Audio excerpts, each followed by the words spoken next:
이 사건 배경이 되어 있는 윤석열 대통령에 대한 탄핵 심판 절차가 진행되고 있고, 저는 이 탄핵 청구가 기각되는 것이 맞다가 나름 판단을 가지고 있습니다. 그런데 그 당부와는 별개로 대통령 유고시 즉각 작동되어야 할 국가 비상운영 시스템인 대통령 권한대행체제가 비상식적으로 장기간 사실상 마비되어 있는 점에 대해 깊은 우려를 표하면서 귀재판소에서 하루빨리 국가 비상운영 시스템이 정상 작동되도록 조치해 주시길 간곡히 바라는 마음으로 오늘 저희 의견을 개진하고자 합니다. 제가 드리는 말씀 중에 재판관님들께서 듣기 혹시 불편한 사항이 없지 않을 수도 있겠습니다만 최대한 절제된 말씀을 드리기 위해서 오늘 원고를 작성해서 있게 된다는 점을 양지해 주셨으면 좋겠습니다. 지난 2월 15일 독일 뮌헨에서 한미일 3국 외교장관 회의가 있었습니다. 미국 트럼프 대통령 정부 출범 후에 국제 정세가 요동치고 있지만 정작 대한민국은 리더십 공백으로 대응조차 하지 못하고 있다는 이른바 코리아 패싱의 지적 속에 열린 첫 외교장관 회의였습니다. 매우 큰 의미가 있는 첫 회의였지만 정작 주목을 받았던 사항은 북한의 완전한 비핵화에 대한 공통의 의지를 재확인했느냐 또는 관세 문제에 대한 해법이 제시되었냐 하는 것보다는 미국의 마크 루비오 국무장관이 최상목 권한 대행을 신뢰한다라고 언급했던 발언이었습니다. 전 세계 국가들이 국익을 위해 대응하고 있는데 우리는 고작 권한 대행에 대한 신뢰라는 말에만 관심을 두어야 한다는 현실이 개탄스럽고 참담했습니다. 미국 우선주의를 내세운 트럼프 정부 출범 이후 한 달이 훌쩍 넘었지만 우리나라 국정 시스템은 정통성과 합법성이 취약하기 짝이 없는 대행의 대행체제 하에서 현상 유지에만 급급한 실정입니다. 가뜩이나 경제 현안을 챙기기도 바쁜 경제부총리가 대통령 대행의 대행 역할, 국무총리의 역할까지 다 떠안아야 하는 상황은 하루빨리 해소되어야 한다고 봅니다. 많은 국민들께서 묻고 계십니다. 대통령 문제에 대해서는 찬반이 나누어져 있으니 헌재에서의 신중한 재판 진행을 기다려야 한다고 치더라도 한덕수 총리는 왜 이렇게 장기간 직무 정지를 당해서 나라의 비상 운영 시스템에 커다란 공백을 두어야 하는지 모르겠다고 질문하고 계십니다. 지난해 12월 27일 이후 정치권은 물론이고 수많은 전문가와 언론이 한덕수 대행 탄핵 관련 사건, 그중에서도 이를 둘러싼 권한쟁의 사건에 대해서는 최우선적으로 조속히 결론 지어야 한다는 목소리를 내어왔습니다. 그동안 한덕수 대행 측은 헌법재판소에 국정 공백을 막기 위해 탄핵 심판을 신속히 진행해달라는 의견서를 4차례나 제출했다고 언론 보도를 통해 들었습니다. 지난 4일 국무회의에서는 글로벌 관세 전쟁이 벌어지는 상황이라 한덕수 총리 탄핵 심판이 빨리 해결돼야 정부가 효율적으로 대응할 수 있다라는 발언이 나왔고 최상목 권한대행 역시 100% 동의했다고 말했다고 합니다. 그것은 어떤 정파적 이익이나 사익을 위해서가 아니라 통상교섭본부장, 주미대사 그리고 무역협회장을 지냈으며 국가 5부 요인 중 한 사람으로서 국회 동의까지 얻은 한덕수 국무총리여야 대미교섭의 명분과 권위가 있다고 하는 이유 때문일 것입니다. 하지만 유감스럽게도 헌법재판소는 그와 같은 여망에 적극적으로 대응하지 못했다고 생각합니다. 현재 헌재에는 쟁점이 연결된 3가지 사건이 접수되어 있습니다. 국회 의결 정족수와 관련된 이 사건과 한덕수 대행에 대한 탄핵 심판 그리고 만역 헌법재판관 후보자 임명을 둘러싼 최상목 대행 권한쟁의 사건입니다. 일반 상식으로 본다면 가장 먼저 접수된 의결 정족수 관련된 이 사건부터 우선 처리하는 것이 당연한 순리라고 저는 생각합니다. 게다가 의결 정족수 충족 여부가 다른 사안의 선결적 과제이기도 합니다. 하지만 헌법재판소는 도리어 역순으로 최상목 대행의 만역 후보자 임명 보류 사건부터 먼저 처리하려고 1월 22일에 첫 변론기를 열고 선고기를 급히 잡아서 2월 3일로 정한 바 있었습니다. 이에 비해서 정작 가장 먼저 처리했어야 할 이 사건은 오늘에야 비로소 첫 변론길이 열린 것이라고 저는 말씀드리고 싶습니다.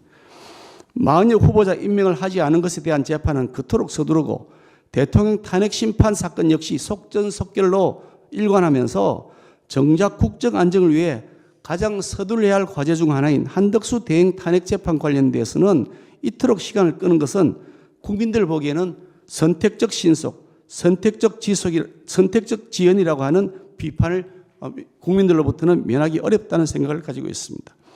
윤석열 정부 들어 거대 야당의 탄핵 소추 및 직무정지 자체만을 목적으로 한 위헌적 탄핵 소추가 남발되고 있습니다. 무려 29번이나 탄핵 소추가 되었습니다. 이로 인한 국민적 피해와 국정 혼란이 지속되고 있지만 이런 위헌적 탄핵 소추에 대한 헌법재판소의 재판 지연은 여러 차례 그동안 있어 왔습니다. 지난 1월 23일에 기각 결정이 났습니다만 이진숙 방통위원장에 대한 탄핵 사건은 지난해 8월 2일에 탄핵 소추안이 가결된 후 무려 174일 만에야 선고가 되었습니다. 고작 하루 동안 업무 수행했습니다. 그 방통위원장에 대한 탄핵안이 헌법재판소에서 잠자는 동안 국가의 방송사업, 통신사업과 관련된 각종 모든 현안들은 마비되어 올스톱되었습니다. 지난해 12월 5일 민주당이 날치기 처리했던 최재 감사원장에 대한 탄핵안 역시 가결 후 69일이 지난 12일에야 첫 변론이 시작되었고 같은 날 날치기 처리되었던 검사 3명에 대한 탄핵안 역시 74일 만인 지난 17일에야 첫 변론이 시작되었습니다. 12월 12일에 탄핵 소추안이 날치기 처리되었던 박성재 법무부 장관에 대해서는 아직 재판조차 진행되지 않고 있고 24일에 첫 변론 준비기일이 예정되어 있다고 합니다. 바람직스럽지 않았다는 말씀을 드리지 않을 수가 없습니다.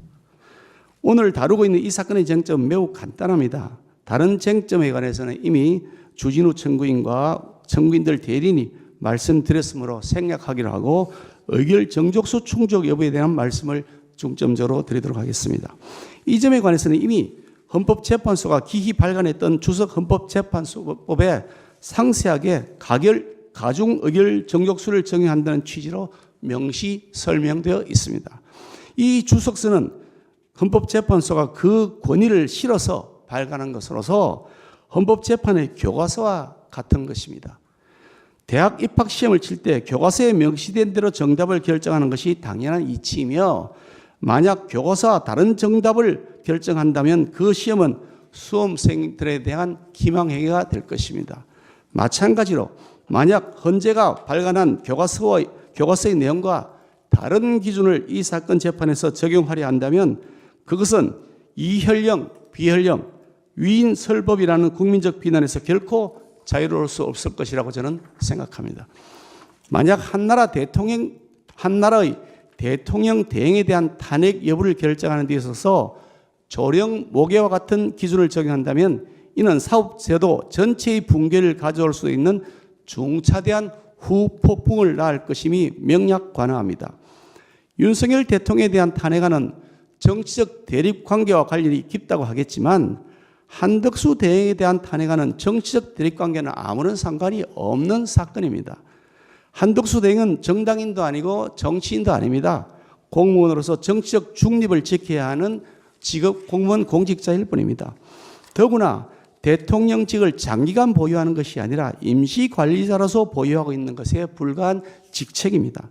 그러므로 한덕수 대행에 대한 탄핵소추 정족수 문제는 지지정당 여부와는 상관없이 그냥 쿨하게 순수 법리적으로 해석하면 되는 것이라고 저는 생각합니다.